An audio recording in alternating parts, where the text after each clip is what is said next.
In this video, I will share with you my secret affiliate, Cash Vault number 1.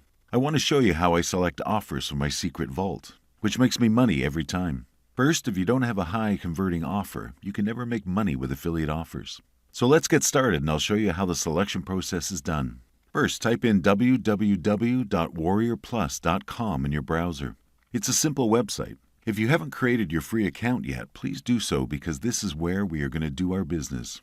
Once you're already inside Warrior Plus, you have to click on the Marketplace button. This is where you can see the offers which are launched on a daily basis. Now over here, let's click on Top Sellers. This is the place where Warrior Plus publishes their top sellers and the product they are offering. You can see their top sellers daily, yesterday, last 7 days, and 30 days ago.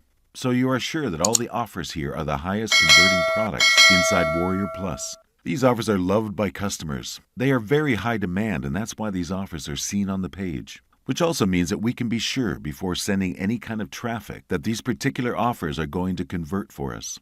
I'll show you an example by clicking on the number 1 product today.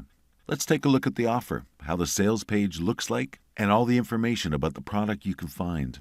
At this point, your task is to do background check on which products you and your possible subscribers are most interested in. In the next video, I'll be showing you one more technique of selecting high converting offers inside Warrior Plus. And then I'll teach you a technique on how to get approved by the product creator as the affiliate in Warrior Plus.